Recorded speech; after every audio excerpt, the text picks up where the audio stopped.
ভুতুড়ে হাসির অ্যাডভেঞ্চার।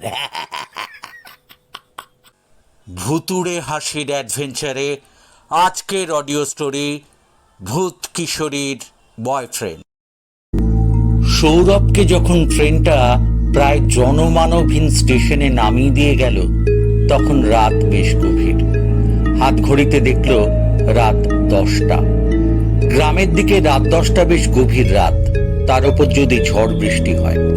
আসলে এই ঝড় বৃষ্টির জন্য এই ট্রেনটা এত লেট করলো, নইলে বিকেল বিকেল পৌঁছে যাওয়ার কথা। সৌরভ দেখল প্ল্যাটফর্মে সে একা দাঁড়িয়ে। দু একজন অল্প লোক যা নেমেছিল, যে যার নিজের রাস্তায় এগিয়ে গিয়েছে। কি আর করে, কিংকর্তব্য বিমূঢ়ের মতো কিছুক্ষণ দাঁড়িয়ে থাকার পর স্টেশনের গেটের দিকে এগোল। স্টেশনের বাইরে এসে দেখলো রাস্তাঘাট শুনশান, কেউ কোথাও নেই। একটু দূরে একটা ঝুপড়ি মতন, সেখানে একটা হ্যারিকেন জ্বলছে। সৌরভ সেদিকেই এগোলো। আগন্তুককে দেখে কৌতূহলী হলো দোকানদার। জিজ্ঞেস করলো, কে আপনি? কোথায় যাবেন এই রাতে? আসলে আমি এখানে একদম নতুন, জানেন। আমার পিসির বাড়ি চক গোবিন্দপুর, আমি সেখানেই যাব, কিন্তু কোনো গাড়ি ঘোড়া দেখতে পাচ্ছি না। এই রাতে গাড়ি ঘোড়া কোথায় পাবেন? তারপরে ঝড় বৃষ্টি হচ্ছে, গাড়ি ঘোড়া আপনি কিছু পাবেন না। তাই তো, কি করি বলুন তো? আপনাকে হেঁটেই যেতে হবে, বুঝলেন? এছাড়া কোনো উপায় নেই। চক গোবিন্দপুর এখান থেকে কত দূর? তা মাইল 5 হবে। 5 মাইল? এই রাতে ঝড় বৃষ্টির মধ্যে আমাকে হেঁটে হেঁটে যেতে হবে? তাছাড়া তো কোনো উপায় নেই। এখানে কোনো বাড়িঘরও নেই যে আপনি রাতের মতো মাথা গোঁজার ঠাঁই পাবেন। আপনি এক কাজ করেন, আর সময় নষ্ট না করে সোজা এগোতে থাকেন। দেখবেন একটু এগোলে একটা 3 মাথার মোড় পড়বে। সেখানে দেখবেন সব লেখা আছে। একদিকে বাঁশবন, একদিকে চক গোবিন্দপুর, একদিকে মধুপুর। দেখবেন বাঁ দিকের যে রাস্তাটা, সেটাই চক গোবিন্দপুর। ওই রাস্তায় এগিয়ে যান, সোজা চক গোবিন্দপুরে পৌঁছে যাবেন। যান যান যান, আমাকে এখন দোকান বন্ধ করতে হবে। অগত্যা কি আর করে, সৌরভ ওই ঝড় বৃষ্টির মধ্যেই এগোতে থাকলো। কিছুক্ষণ পর 3 মাথার মোড়ে এসে পৌঁছলো। দেখলো 3 দিকে রাস্তার দিক নির্দেশ করা রয়েছে। একদিকে বাঁশবন, একদিকে চক গোবিন্দপুর, একদিকে মধুপুর। কোন দিকে যায়? চক গোবিন্দপুর বাঁ দিক দেখাচ্ছে। সৌরভ বাঁ দিকের রাস্তায় এগোলো। বেশ অনেকক্ষণ হাঁটার পরও পথ আর ফুরোয় না। কিছুটা যাওয়ার পর হঠাৎ দেখলো একটু দূরে একটা লোক লণ্ঠন হাতে যাচ্ছে। কিছুটা সাহস পেল সৌরভ। সৌরভ একটু গলা হেঁকে জিজ্ঞেস করলো, ও দাদা, ও দাদা, শুনছেন? ও দাদা। বৃদ্ধ থমকে দাঁড়ালো, তারপর ফিরে তাকালো সৌরভের দিকে। আমাকে বলছেন? কে আপনি? আগে আমার নাম সৌরভ, আমি কলকাতা থেকে আসছি, জানেন। আমার পিসির বাড়ি চক গোবিন্দপুর, তো আমি কোনো গাড়ি ঘোড়া পেলাম না। একজন বলল এই রাস্তায় সোজা এগোতে হবে, 5 মাইল হাঁটার পরে ওই চক গোবিন্দপুরে পৌঁছানো যাবে। আমি কি ঠিক রাস্তায় এগোচ্ছি? হ্যাঁ, তা আপনি ঠিক রাস্তায় এগোচ্ছেন, এটা ঠিক। কিন্তু এই ঝড় বৃষ্টির মধ্যে আপনি 5 মাইল যাবেন কি করে? আপনি এক কাজ করেন, আমার সঙ্গে চলেন। এই কাছেই আমার বাড়ি। অবশ্য গরিবের কুঁড়ে, আপনারা শহরের লোক, অসুবিধে হবে। তবে আজকে রাতটা বরং আপনি কাটিয়ে যান, কাল সকালে বরং যেন। কেমন? চলুন আমার সঙ্গে। বৃদ্ধ প্রায় জোর করে সৌরভকে নিয়ে নিজের বাড়ির দিকে এগোলো। সৌরভ মনে মনে ভাবল, এই রাতে অন্ধকারে কোথায় যেতে কোথায় যাবে, তার চেয়ে এই বৃদ্ধের সঙ্গে তার বাড়িতে রাত কাটানোই ভালো। কিছুটা এগোনোর পর সৌরভ দেখল মূল রাস্তা ছেড়ে বাঁ হাতে একটা জঙ্গলের রাস্তায় পা বাড়ালো ওই বৃদ্ধ। সৌরভ তাকে অনুসরণ করতে থাকলো। বেশ কিছুক্ষণ হাঁটার পর হঠাৎ দেখলো একটা কুঁড়ে ঘর, ঘরের ভেতরে আলো জ্বলছে। সেই কুঁড়েটাই ওই বৃদ্ধের। বেশ বুঝতে পারল সৌরভ আপাতত রাত কাটানোর একটা ব্যবস্থা হলো। বৃদ্ধ হেঁকে তার স্ত্রীকে বললেন, শুনছো, একজন অতীত এসেছে এই রাতে। কোথায় যাবে ঝড় বৃষ্টির মধ্যে, তাই নিয়ে এলেন। তুমি একটু রান্নার জোগাড় করো। আপনি এই দাওয়ায় একটু বসেন। হ্যাঁ, আপনাকে হাত মুখ ধোয়া জল দিচ্ছি।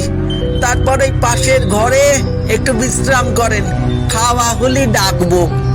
সৌরভ দেখল 14-15 বছরের একটি মেয়ে মাটির কলসি করে জল নিয়ে এলো। এলো চুল, লাবণ্য যেন ফেটে পড়ছে, রং যদিও একটু চাপার দিকে। অবাক হয়ে চেয়ে রইল সে। কিশোরী অস্ফুটে বলল, এই যে শুনছেন, এখানে জল বাতাসাটা রাখলো, একটু হাত মুখ দিয়ে জল বাতাসাটা মুখে দিন কেমন? মা বলেছে। আমার নাম কিশোরী। একটু পরে হাত মুখ ধুয়ে পাশের ঘরে এসে বসলো সৌরভ। সারাদিনের ক্লান্তির পর বেশ একটু তন্দ্রা মতো এসেছে। কি খেতে দেব? দাঁড়া দেখি, ঘরে তো কিছু নেই, কিছু ব্যবস্থা করতে হবে। বৃদ্ধা তখন চকমকি পাথর ঠুকে রান্নাঘরে উনুন জ্বাললেন। তারপর বসালেন মাটির হাঁড়ি, তার ভেতর বালি ঢেলে দিলেন। আশ্চর্য, বালিগুলো ভাত হয়ে ফুটতে লাগলো। তারপর জানলার মধ্যে হাত ঢুকিয়ে বাইরের বাগান থেকে তুলে আনলেন কচু শাক। বৃদ্ধ তা দেখে মিটিমিটি হাসতে লাগলো। তারপর বলল, বহুদিন পর আজ আমাদের ভোজটা ভালোই হবে, কি বলো? এইসব কাণ্ড যখন ঘটছে, তখন বৃদ্ধা আর বৃদ্ধের একমাত্র মেয়ে সবকিছু লক্ষ্য করছিল ঘরে বসে। কিছুক্ষণ পর বৃদ্ধ গেলেন সৌরভকে ডাকতে। আরে, ঘুমিয়ে পড়েছেন নাকি? চলুন, রান্না হয়ে গেছে, খেয়ে নিন। এই যে আপনার খাবার। কিশোরী নামের সেই মেয়েটি একটা কাঁসার থালায় ভাত আর কচু শাকের ঘন্ট রেখে গেল। কাঁসার গেলাসে রেখে গেল জল। বৃদ্ধ বলল, আমরা গরিব কুর্ব মানুষ, এর বেশি কিছু আয়োজন করতে পারলাম না। না না, কি বলছেন? আমি বরং এই ঝড় বৃষ্টির রাতে এসে আপনাদের অসুবিধায় ফেললাম। খাওয়া দাওয়ার পর সৌরভ পাশের ঘরে এসে বসল। কিছুক্ষণের মধ্যেই দু চোখে ঘুম নেমে এলো সৌরভের। কতক্ষণ কেটেছে জানা নেই, হঠাৎ সে ফিস ফিস শব্দ শুনতে পেল। চেয়ে দেখল সেই কিশোরী। সে বলল, শুনছেন? শুনছেন? উঠুন, উঠুন, তাড়াতাড়ি উঠুন, আপনাকে এখান থেকে বেরোতে হবে, তাড়াতাড়ি করুন। তখনও আকাশে কালো মেঘ, বৃষ্টি চলছে অবিরাম। তার মধ্যেই কিশোরীর সঙ্গে ঊর্ধ্বশ্বাসে দৌড়চ্ছে সৌরভ। কতক্ষণ দৌড়েছে জানা নেই। মাস বোনটার কাছে এসে হঠাৎ থামল কিশোরী। তারপর বলল, দাঁড়ান, এই যে বাঁশবন এখানে শেষ হলো, এরপরে আমি আর আপনার সঙ্গে এগোতে পারবো না। আপনি একটা কাজ করুন, এই যে রাস্তাটা দেখছেন, সোজা এগিয়ে যাবেন, দেখবেন আপনার পিসির বাড়ি পৌঁছে গেছেন। আর শুনুন, এই রাস্তায় আপনাকে একাই হাঁটতে হবে, আমি আপনার সঙ্গে যেতে পারবো না। তা আপনি না রাস্তায় আর পেছন মুড়ে তাকাবেন না কিন্তু, আর এদিক পানে তো আসবেনই না। তুমি কে? কেন বাঁচালে আমায়? আমি আমি কিশোরী, কিন্তু আমি মানুষ নই, আমি ভূত। আর আপনি যাদের কপালে পড়েছিলেন ওরাও ভূত। আমি আপনাকে বাঁচানোর চেষ্টা করছি, কারণ আপনি তো আমার বয়ফ্রেন্ড। আপনাকে না আমার খুব ভালো লেগেছে, আপনি হবেন আমার বয়ফ্রেন্ড। আপনি আমাকে নিজের গার্লফ্রেন্ড না মানলেও আমি তো আপনাকেই বয়ফ্রেন্ড মনে করি। যান যান, এবার কথা না বাড়িয়ে তাড়াতাড়ি যান, এদিক পানে আর আসবেন না কিন্তু, আমাকে ভুলবেন না, বলে দিচ্ছি। একটু পরে ঝড় বৃষ্টি থেমে গেল। ক্রমশ পূবের আকাশ ফিকে হতে লাগলো।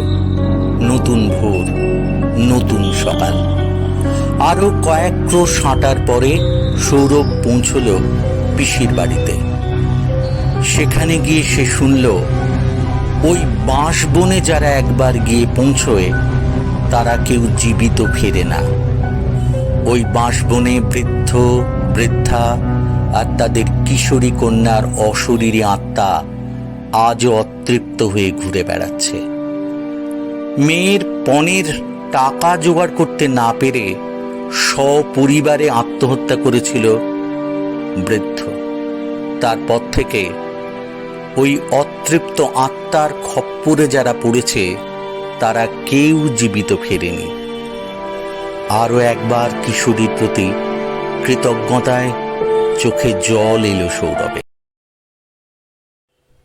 গল্পটা ভালো লাগলে লাইক করবেন, শেয়ার করবেন আর সাবস্ক্রাইব করবেন, কেমন?